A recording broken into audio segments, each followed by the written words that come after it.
বিভিন্ন সমস্যায় তদবির করে 4 মাসে 32 কোটি টাকা আয় করেছেন এই বলে খবর প্রকাশ করেছে দেশের একটি অনলাইন পোর্টাল। এবার এই বিষয়ে মুখ খুলেছেন জুলাই আন্দোলনের অন্যতম সমন্বয়ক হাসনাত আব্দুল্লাহ। এই পুরো আন্দোলন, গণ অভ্যুত্থান, হাসিনাকে পতন থেকে শুরু করে এই সবকিছু হচ্ছে মাইক্রো মিডিয়ার কল্যাণে হয়েছে। এখন প্রচুর পরিমাণ মিডিয়া আছে, সরকারি সংস্থাগুলো রয়েছে।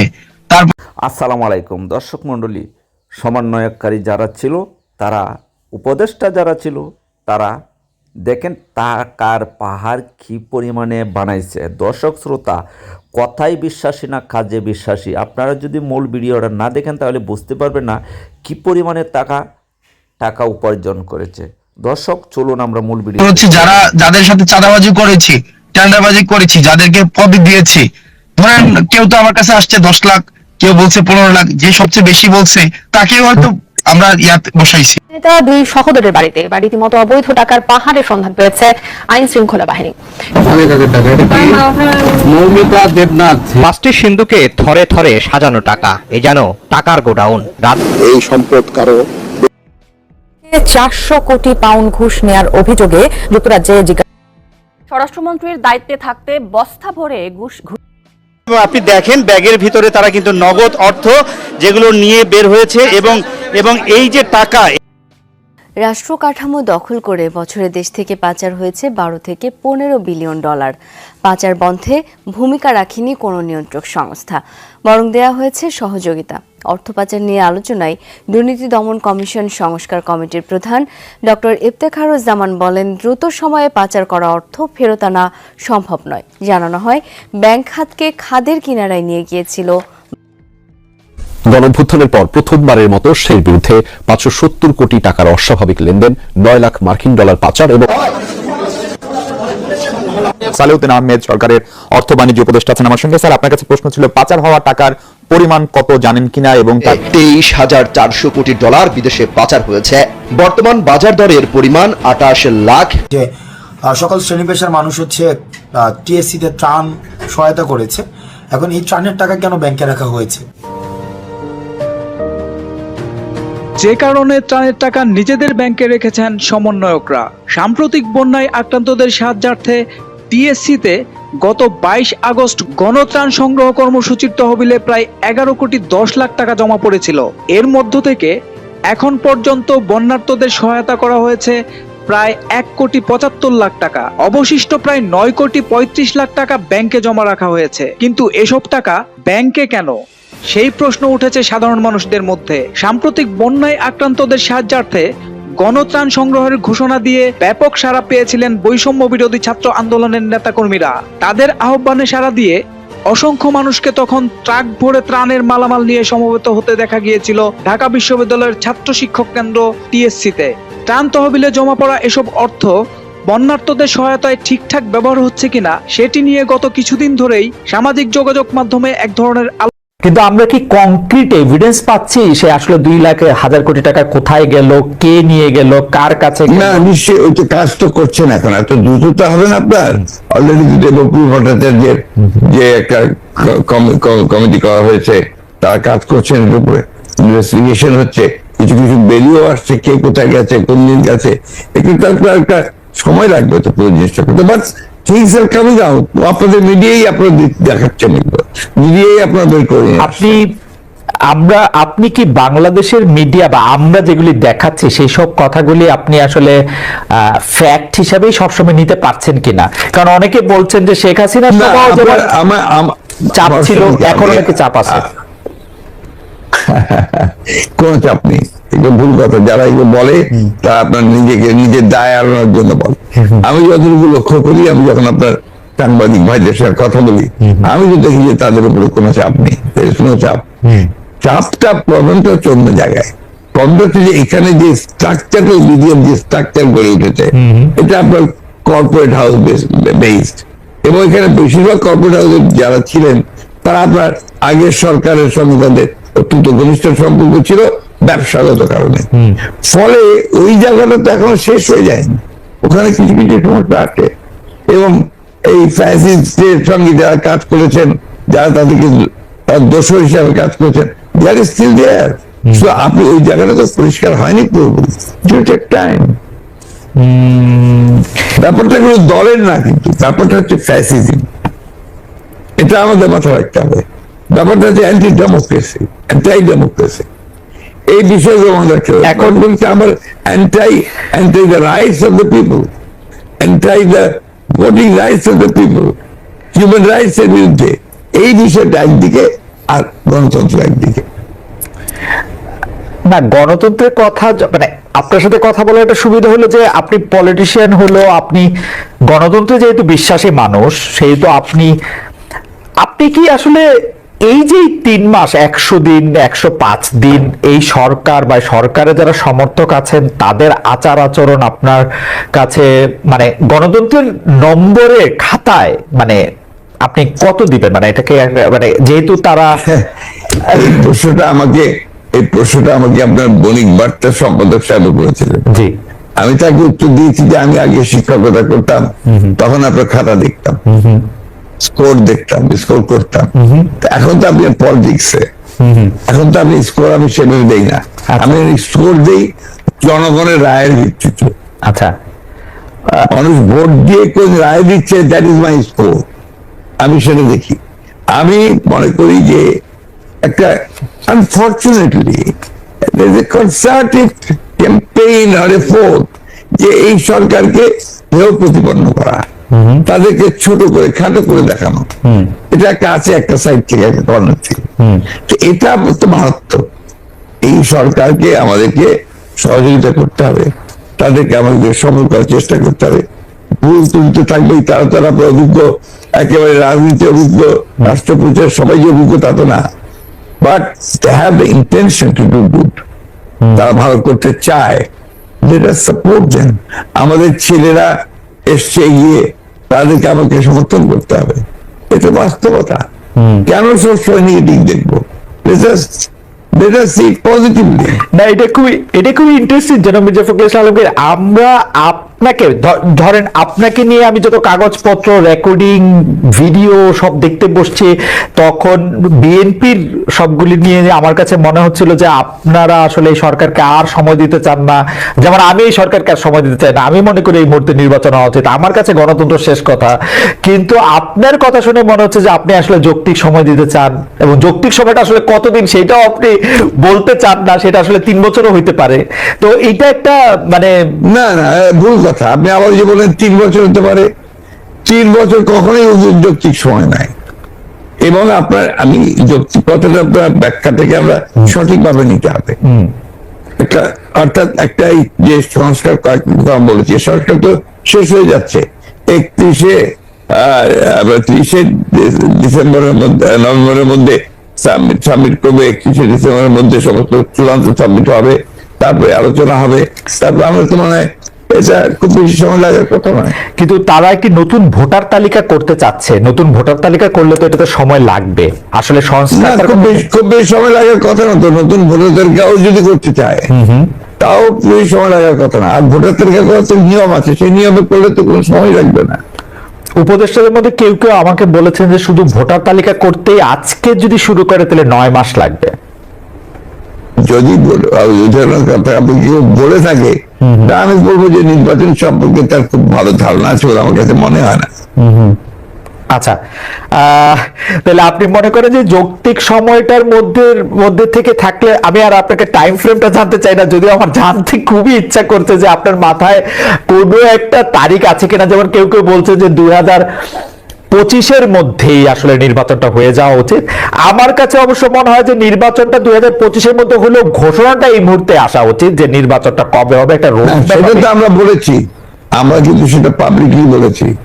আমরা একটা রোড ম্যাপ চাই, বলেছি যে গভর্নমেন্টের উচিত একটা ইমিডিয়েট একটা রোড ম্যাপ দেওয়া। তার কবে কি করবেন, গভর্নমেন্টের ডিউটি, আমার না। ওকে, আমি কেন বলতে যাবো যে কবে তুমি কি দেবা? গভর্নমেন্ট বলবে যে আমি এতদিন দেবো। এই কথাটা আমরা খুব পরিষ্কার করে বলেছি, এটার মধ্যে কোনো কিন্তু গোপনীয়তা নেই। গভর্নমেন্টের যারা সাপোর্টার তারা বলছে যে একটি নির্বাচন থেকে আরেকটি নির্বাচন দেওয়ার জন্য এই আন্দোলন হয় নাই, আন্দোলনটি হয়েছে অনেক কিছুকে সামনে রেখে। অনেক যারা এই কথা বলছে, যারা এই কথা বলেছে, তারা সবাই আন্দোলনের সাথে কতটা জড়িত ছিল সেটা আমি জানি না। তা আমরা 15 বছর ধরে আন্দোলন করছি। আমরা কিন্তু কখনোই একথা, আমরা 31 দফা তো আমরা দিয়েছি 2 বছর আগে, সংস্কারের কথা আমরা বলেছি। একটি নির্বাচন থেকে আরেকটি নির্বাচন কেন দরকার এটা তাদেরকে বুঝতে হবে। সংস্কার করে আরেকটি নির্বাচন দরকার। নির্বাচন ছাড়া গণতন্ত্রের রাস্তাটা, পদকটা ওটাই, গেটটা সেটাই। সেখানে আপনাকে যেতে হলে নির্বাচন করেই যেতে হবে। কারা, কে, who is eligible to rule this country, কারা দেশ চালাবে, এই কথা তো জনগণই ঠিক করবে। সেজন্যই নির্বাচন ইজ দ্য অনলি অল্টারনেটিভ। এই সরকারের ম্যান্ডেট নিয়ে যখন আমি প্রশ্ন করি তখন এই উত্তর আসে যে ম্যান্ডেট হচ্ছে অভ্যুত্থান, আর যদি বিএনপি যে নির্বাচনটি যৌক্তিক সময় বা যত শীঘ্র সম্ভব দেওয়ার কথা বলছে, এটি যদি ঠিক হতো জনগণ তো 28 অক্টোবরই আসলে দেশকে শেখ হাসিনা পালাতে বাধ্য হতো। এটা কুতর্ক, হ্যাঁ, এটা কুতর্ক। আজকে মনে হয় আমি আপনাকে অনেকগুলি কুতর্কের মধ্যে আসলে নিয়ে আসছি। আপনার পছন্দসই আমি দুই একটা প্রশ্ন করতে চাই, আপনি বা আপনার বিষয়ে আপনি যদি একটু বলেন। দুই একটা বিষয় শেষ হয়ে আসছে। আমি সবসময় মনে করি যে আমার দৃষ্টিকোণ থেকে আমি মনে করি যে গণতন্ত্রের শেষ কথা। শেখ হাসিনার সবচেয়ে বড় অপরাধ আমি মনে করি যে তিনি গণতন্ত্র এবং গণতন্ত্রের প্রতিষ্ঠানগুলিকে ধ্বংস করেছেন। দুর্নীতি বা অন্যান্য অন্যায় অত্যাচার জুলাই মাস সেগুলি সব মাথায় রেখে আমি বলি তার সবচেয়ে বড় অপরাধ হচ্ছে তিনি গণতন্ত্রকে ধ্বংস করেছেন। আমরা আর গণতন্ত্রের ধ্বংসের জায়গায় আর দেখতে চাই না। আপনার পছন্দের যদি কোনো বিষয় থাকে আপনি এটা একটু আমাদেরকে একটু বলতে পারেন। আজকে আমি দুঃখিত যে অনেকগুলি অপ্রিয় বিষয় আপনাকে আমার হয়তো মানে আপনার অপ্রিয় বিষয়ে প্রশ্নের উত্তর দিতে আমি অভ্যস্ত, উত্তর দিয়েছি আমি এখন। এবং এই আত্মবিশ্বাস আমার আছে যে আপনার এই অপ্রিয় প্রশ্নগুলোর উত্তর আমি আমার মতো করে দিতে পারবো। আমার বিশ্বাস আমার দর্শক যারা, শ্রোতা যারা, তারা সেটাকে গ্রহণ করতে পারবেন। আমার কাছে একটাই প্রশ্ন, এই দেশটা আমাদের। আমরা 1971 সালে স্বাধীনতা যুদ্ধ করেছি, পাকিস্তান হানাদার বাহিনীকে হটিয়েছি। তখন আপনার 30 লক্ষ বলে যে বলুন 30 লক্ষ লোক শহীদ হয়েছে, 3 লক্ষ মা বোনের ইজ্জত গেছে। আমরা দেশ স্বাধীন করেছি। পরবর্তীকালে অনেক চয় অধ্যায় পার হয়েছে, বারবার আমরা আঘাতপ্রাপ্ত হয়েছি, গণতন্ত্র ধ্বংস হয়েছে, গণতন্ত্র আবার এসছে। আমরা এখন একটা জায়গায় এসছি যেখানে আমাদের পঞ্চগড় থেকে নূতন রাজনৈতিক নেতৃত্বের ইঙ্গিত দিচ্ছেন বৈষম্য বিরোধী ছাত্র আন্দোলনের নেতা সার্জিস আলম। তার সাম্প্রতিক কর্মকাণ্ড এবং বক্তব্যের অনেক কিছু নতুন একটি সম্ভাবনার দ্বার খুলতে পারে। আবার অনেকের মনে প্রশ্নও জাগিয়ে তুলেছে যে সার্জিস আলম নিজেকে শুধু পঞ্চগড়ের মানুষের প্রতিনিধি নয়, বরং একটি বৃহত্তর রাজনৈতিক আন্দোলনের প্রতীক হিসাবে তুলে ধরার চেষ্টা করছেন। তবে তার এই নেতৃত্বের পিছনে আসল উদ্দেশ্য কি তা নিয়ে আলোচনা ও বিতর্কের অবকাশ থেকেই যাচ্ছে। বন্ধুরা, বাংলায় একটি প্রবাদ বাক্য আছে, জানেন তো, ঠাকুর ঘরে কে, আমি তো কলা খাইনি। এই নেতৃত্ব কি তার নিজের স্বার্থের গুঞ্জন, নাকি এটি একটি বৃহত্তর কল্যাণের দিকে এগিয়ে যাওয়ার প্রয়াস? সার্জিস আলমের কার্যক্রমের এই দিকটি গভীরভাবে বিশ্লেষণ করা দরকার, যেখানে শুধু নেতিবাচকতাই নয় বরং কিছু ইতিবাচক দিকও খুঁজে পাওয়া যায়। তার বক্তব্যে এমন কিছু আবেগ রয়েছে যা শুনলে মনে হয় তিনি জনগণের জন্য আন্তরিক, কিন্তু সেই আবেগ কতটা বাস্তব এবং কতটা কৌশলগত সেটি যাচাই করা অবশ্যই জরুরি। তাই প্রশ্ন হচ্ছে, তার এই নেতৃত্ব কি সত্যি পঞ্চগড়ের মানুষের জন্য, নাকি এটি তার ব্যক্তিগত ক্ষমতা অর্জনের একটি পরিকল্পনা? তাহলে চলুন তার বক্তব্য, নির্বাচন নিয়ে তিনি কি বলেছেন সেগুলো আমরা একটু বিশ্লেষণ করে দেখি। বন্ধুরা, নির্বাচন নিয়ে তার বক্তব্যে কি কোনো স্বচ্ছতা রয়েছে, নাকি এটি শুধুই নিজের প্রস্তুতিকে এগিয়ে নেওয়ার একটি অজুহাত? আজ শুক্রবার 17 জানুয়ারি পঞ্চগড়ের মকবুলার রহমান সরকারি কলেজের মাঠে এক শীত বস্ত্র বিতরণ অনুষ্ঠানে সার্জিস আলম বলেন, পঞ্চগড়ের মানুষ যদি মনে করে আমি বা তরুণ অন্য কেউ তাদের প্রতিনিধিত্ব করতে পারে, তাহলে আমি মনে করি তার এই দায়িত্ব নেওয়া উচিত। কিন্তু প্রশ্ন হলো, এই বক্তব্য কি সত্যি জনগণের জন্য, নাকি এটি একটি সুচতুর রাজনৈতিক কৌশল? সার্জিস আলম কি সত্যি পঞ্চগড়ের মানুষের স্বার্থে কাজ করতে চান, নাকি এটি তার রাজনৈতিক কেরিয়ার নির্মাণের একটি কৌশল মাত্র? তার কথায় যে আত্মবিশ্বাস প্রকাশ পেয়েছে, তা কি জনগণের জন্য আন্তরিকতা, নাকি তা শুধুমাত্র তার নিজের অবস্থান শক্তিশালী করার জন্য একটি পরিকল্পিত পদক্ষেপ? এই বক্তব্যের বাস্তবতা এবং এর পিছনের উদ্দেশ্য খতিয়ে দেখার প্রয়োজন রয়েছে।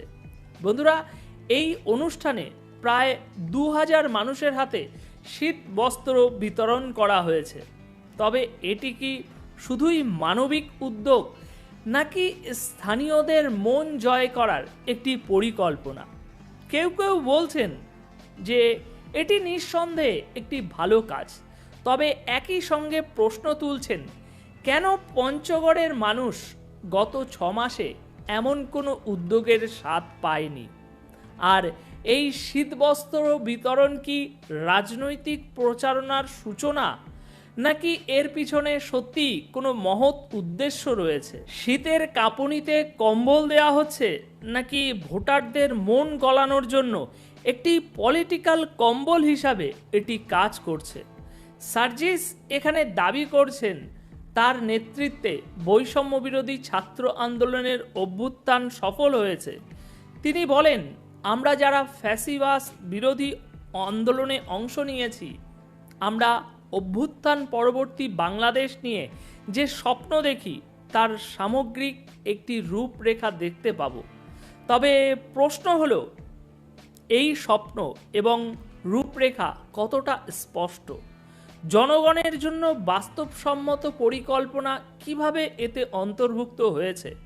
এই আন্দোলনের সফলতার পিছনে কি সত্যি জনগণের কল্যাণ ছিল, নাকি এটি ছিল তার ব্যক্তিগত রাজনীতির মঞ্চ প্রস্তুতির একটি ধাপ? বন্ধুরা, ঘোষণাপত্রের বিষয়টি নিয়ে অনেক আশা তৈরি করা হলেও তা কি জনগণের আকাঙ্ক্ষার সঙ্গে সামঞ্জস্যপূর্ণ হবে? একটি প্রবাদ বাক্য আছে, চাচা আপন প্রাণ বাঁচা। এই প্রবাদ কি সার্জিস আলমের এই অবস্থার সাথে মিলে যায়? তার প্রতিটি পদক্ষেপ কি সত্যিই জনগণের স্বার্থে, নাকি নিজের নিরাপত্তা এবং রাজনৈতিক স্বার্থ রক্ষার জন্য তৈরি একটি চতুর কৌশল? তিনি কি সত্যি জনগণের সমর্থনে কাজ করছেন, নাকি নিজের ক্ষমতা প্রতিষ্ঠার লক্ষ্যে এগিয়ে যাচ্ছেন? তার কার্যক্রম এবং বক্তব্য স্পষ্টতা নেই কোনো, এমনই প্রশ্ন উঠছে বিভিন্ন মহল থেকে। তাহলে কি সার্জিস আলম নিজের ভরসার জায়গাটিকেই শক্তিশালী করার চেষ্টা করছেন? দর্শক হিসাবে এই প্রশ্ন আপনার মনে আসতেই পারে। সার্জিস এখানে বলছেন, 6 মাসের মধ্যে নতুন ভোটের তালিকা হালনাগাদ করা, নির্বাচন কমিশনকে ঠিক করা এবং আইন শৃঙ্খলা বাহিনীকে তাদের মূল দায়িত্বে ফিরিয়ে আনা প্রায় অসম্ভব।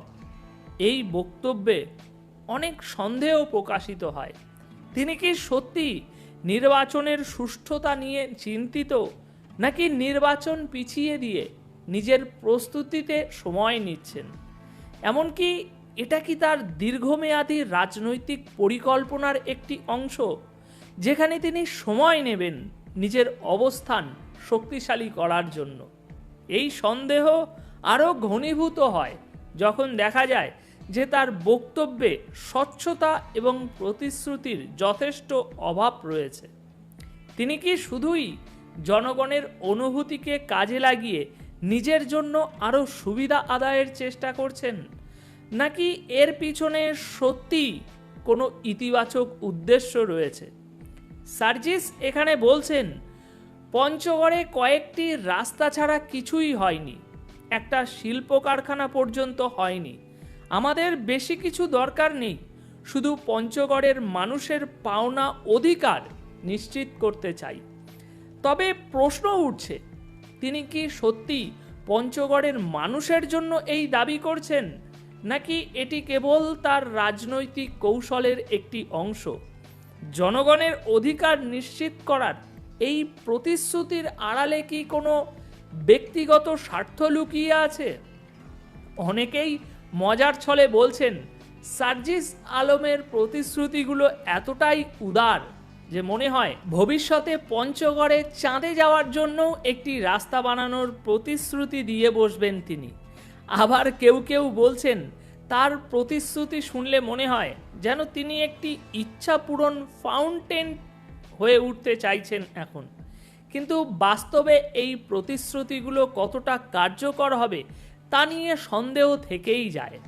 গত 6 মাসে পঞ্চগড়ের দিকে কেউ ফিরে তাকায়নি, তাহলে এখন কেন পঞ্চগড়ের মানুষের প্রতি এত মনোযোগ?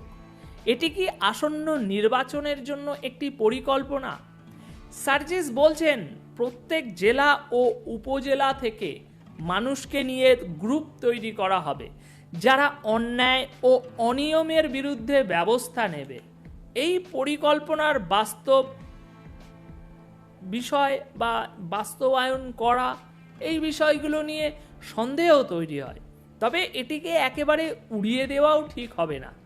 এই পরিকল্পনার মধ্যে এমন কিছু দিক রয়েছে যা কার্যকর হলে জনগণের উপকারে আসতে পারে। তবে প্রশ্ন রয়েই যায়, এই গ্রুপগুলো সত্যিই কি স্বচ্ছভাবে কাজ করবে, যা কার্যকর হলে জনগণের উপকারে আসতে পারে? এই গ্রুপগুলো কি নিরপেক্ষভাবে কাজ করবে, নাকি তারা সার্জিস আলমের ব্যক্তিগত স্বার্থ রক্ষায় ব্যবহৃত হবে? সেই কথাই আছে না, ঢেকি স্বর্গে গেলেও ধান ভানে। এই গ্রুপগুলো কি সত্যি অন্যায় রোধ করবে, নাকি তারা সার্জিসের রাজনৈতিক ক্ষমতা বিস্তারের হাতিয়ার হবে? এমনকি এই গ্রুপগুলোর কার্যকারিতা ও উদ্দেশ্য নিয়ে আরও বড় প্রশ্ন উঠতে পারে। তারা কি স্বাধীনভাবে কাজ করবে, নাকি সার্জিসের নির্দেশনায় শুধু তার স্বার্থ রক্ষার জন্য সক্রিয় হবে? এই গ্রুপগুলো বাস্তবায়িত হলেও তা কি জনস্বার্থ রক্ষায় কোনো ভূমিকা রাখতে পারবে, নাকি এগুলো শুধুমাত্র একটি রাজনৈতিক প্রচারণার অংশ হয়ে থেকে যাবে? পঞ্চগড়ের এই অনুষ্ঠানে 2000 মানুষের জন্য শীতবস্ত্র বিতরণ করা হয়েছে। এটি নিঃসন্দেহে প্রশংসনীয়, কিন্তু প্রশ্ন হলো, এই কার্যক্রম কি মানুষের প্রকৃত সাহায্যের জন্য, নাকি জনমতকে নিজের দিকে আনার একটি পরিকল্পনা? উপস্থিত শীর্ষস্থানীয় ব্যক্তিদের অংশগ্রহণ এই সন্দেহকে আরও বাড়িয়ে তোলে। সেই কথায় বলে না, নদী শুকালে সবাই বলে আমিও সাঁতার জানি। এখানেও কি সেই একই দৃশ্য দেখা যাচ্ছে? অতীতে এই ধরনের ঘটনা আমরা বিভিন্ন ক্ষেত্রে দেখেছি, যেখানে সাহায্যের আড়ালে রাজনীতির শক্তি বাড়ানোর কৌশল লুকিয়েছিল।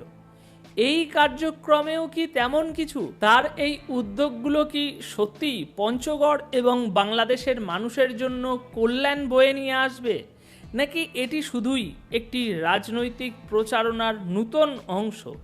দর্শক বন্ধুরা, আপনারা কি মনে করেন এই বিষয়ে? আপনাদের মতামত জানাতে অবশ্যই কমেন্ট করুন।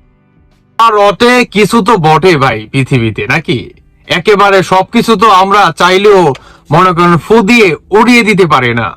শুনলেন তো যে সেনাবাহিনীর প্রধান আপনার ওয়ার্কার এই সমন্বয়ক সার্জিস হাসনাতদের আপনার পাসপোর্ট বা আরো যে আদার্স যে সমন্বয়ক আছে এদের পাসপোর্ট গুলা জব্দ করে।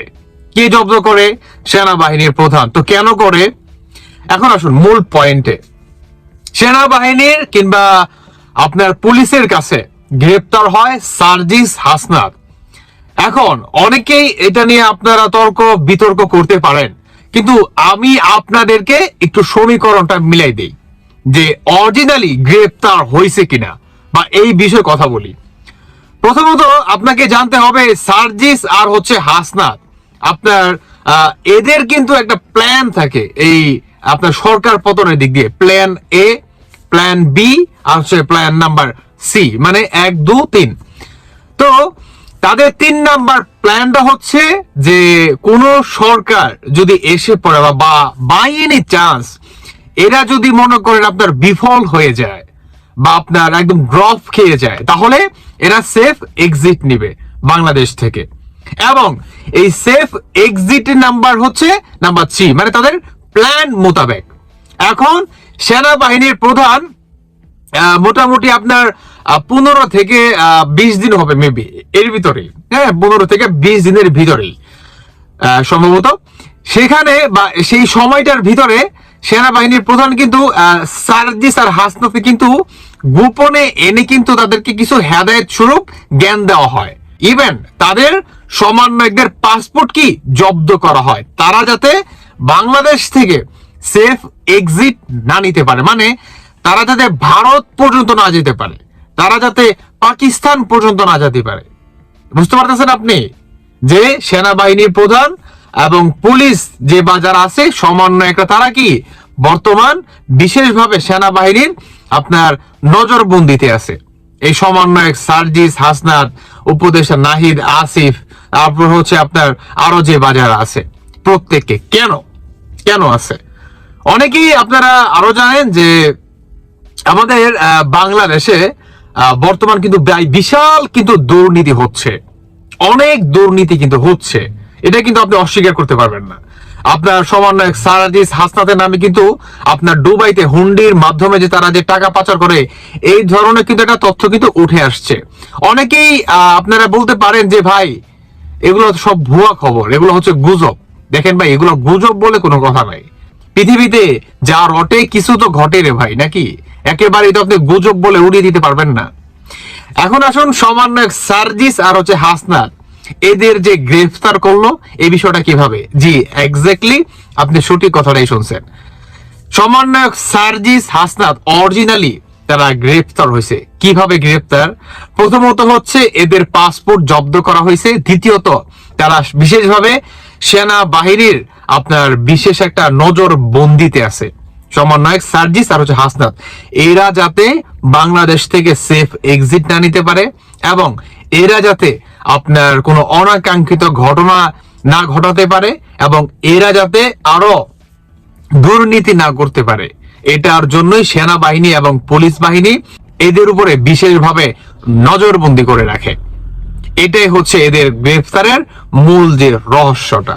এখন অনেকে বলতে পারেন যে ভাই এটা তো নজরবন্দি রে ভাই, এটা তো বাংলাদেশের এইটা সেটা, তো এটা কি আপনার সেনাবাহিনী আজকে আছে কালকা নাই, বা সেনাবাহিনী দেখা গেছে আপনার কালকে তো পোল্টিও নিতে পারে, বা পুলিশ বাহিনী তো পোল্টিও নিতে পারে টাকা খায়া, গোষ্ঠোস খায়া।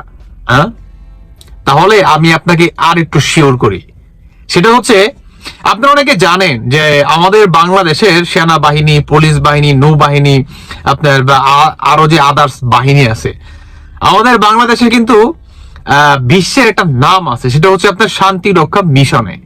অনেকে জানেন যে আপনার জাতিসংঘ যে শান্তি রক্ষা যে মিশন আছে, এই মিশনে আমাদের বাংলাদেশের যে বাহিনী আছে, পুলিশ বাহিনী, সেনাবাহিনী বা আদার্স যারা বাহিনী আছে, এদের কিন্তু একটা নাম আছে ভাই। হ্যাঁ, এদের কি একটা নাম আছে এবং এরা আপনার বাংলাদেশ থেকে কত টাকা মনে করেন উপার্জন করে এই শান্তি রক্ষা মিশনে। সেনাবাহিনী বা এরা বা এদের পরিবার যেন ভালোভাবে চলতে পারে, এইটার জন্যই প্রতিটি সেনাবাহিনী, পুলিশ বাহিনী, যত বাহিনী আছে, এদের একটা স্বপ্ন থাকে যে শান্তি রক্ষা মিশনে যাব, এবং সেই মিশনে গেলেই মনে করেন কোটি কোটি টাকা।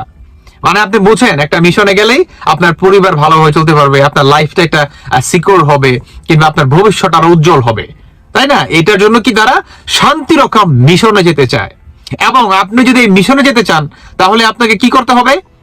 জাতিসংঘ এবং আপনার কি বলে মানে আপনার আমেরিকার কথা মোতাবেক আপনাকে চলতে হবে।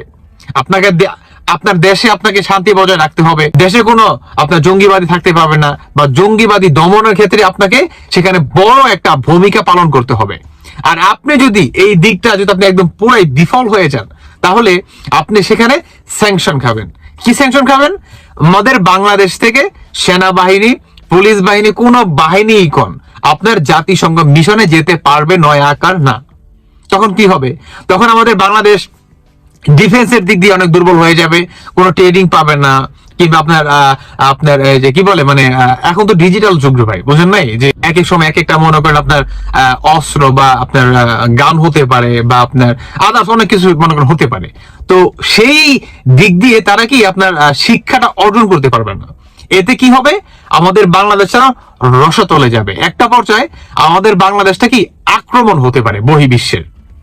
বুঝতে পারতেছেন তো? এই শান্তি রক্ষা মিশনটা শুধু শান্তি রক্ষা মিশন না, এটা কি আমাদের বাংলাদেশেও শান্তি বজায় রাখে। এটার জন্যই আপনার সেনাবাহিনীর প্রধান কিংবা পুলিশ বাহিনী আরো যে আদার্স বাহিনী আছে এই সমন্বয়কদের নজরবন্দি করে রাখে। এখন অনেকে বলতে পারেন যে ভাই তাহলে মিলল না, তাহলে এখানে সেনাবাহিনী কার হুকুমে করলো? আর ভাই এখনো বুঝতেছেন না, আমেরিকার জাতিসংঘর, হ্যাঁ জাতিসংঘ, কারণ ডক্টর ইউনূস তিনি যে বৈশা রয়েছে অবৈধ সরকার। কারণ আমাদের বাংলাদেশে সংবিধানে আছে কি যে আপনার কোন সরকার যদি পতন হয় আপনার 2 থেকে 3 মাসের ভিতরে, হ্যাঁ আপনাকে সংস্কার কাজ যতটুকু পসিবল হয় বা দরকার আছে এর ভিতরে আপনাকে শেষ করতে হবে, মানে 3 মাসের ভিতরেই। এখন এই 3 মাসের ভিতরে আপনি যদি ব্যর্থ হন কোনো সমস্যা নেই, আপনি নির্বাচন দেন, নির্বাচনের পরে যে সরকার আসবে সেই সরকার বাকিটা মনে করেন করবে, মানে সংস্কার করবে। এটাই হচ্ছে আমাদের বাংলাদেশের সংবিধান। তাহলে এই ডক্টর ইউনূস কিংবা উপদেষ্টা সমন্বয়কারী যে বাজার আছে তাদের নিজের মুখের আপনার দলিল কিংবা আপনার যুক্তি কিংবা প্রমাণ যেটা আপনি ধরে নিতে পারেন যে আমরা এই সংবিধান মেনে আমরা আসি নাই, আমরা কোনো আইন কানুনের তোয়াক্কা করে আমরা আসি নাই, আমরা আসছি টোটালি একটা কি অবৈধতার মাধ্যম দিয়ে। তো এই হচ্ছে এই সমন্বয়কদের নিজেদের মুখের দলিল কিংবা প্রমাণ যে এরা নিজেরাই হচ্ছে অবৈধ, কারণ এরা কোনো সংবিধান মেনে আসে নাই, এরা কোনো আপনার আইন কানুনের কোনো তোয়াক্কা করে তারা আসে নাই, এরা টোটালি আসছে একটা গণহত্যার মাধ্যম দিয়ে, অবৈধতার মাধ্যম দিয়ে সরকার প্রতিষ্ঠিত করছে। এটাই হচ্ছে তাদের ভূমিকা, তাই নাকি?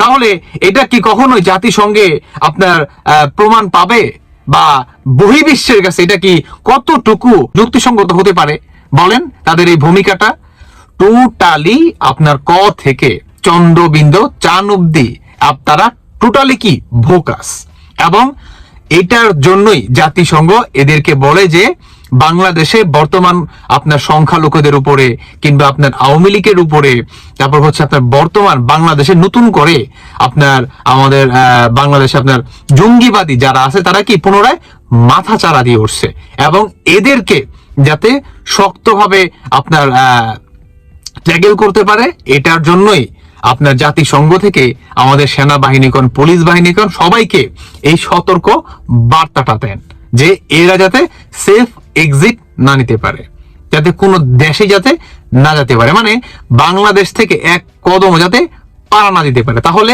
এটার জন্য দায়ী থাকবে বাংলাদেশ পুলিশ বাহিনী, দায়ী থাকবে সেনাবাহিনী, সমস্ত বাহিনীর এটার মনে করেন খেসারত দিতে হবে, আর খেসারত স্বরূপ অনেক বড় একটা মাসুল মনে করেন পোহাতে হবে। এটার জন্যই এই সমন্বয়ক সার্জিস আর হাসনাত বা আরো যে উপদেষ্টা বা যে বাজার আছে এরা কি বিশেষভাবে কি আপনার একটা নজরবন্দিতে আছে, বুঝতে পারতেছেন? এই হচ্ছে এদের গ্রেফতারের টোটালি বিষয়টা। আশা করি আপনারা বুঝতে পারছেন, ক্লিয়ার? তো এইটার জন্য আমি শুরুতে বললাম যে ভাই পৃথিবীতে যা রটে কিছু তো ঘটে রে ভাই, একেবারে তো সবকিছু বানওয়াট হয়ে যায় না।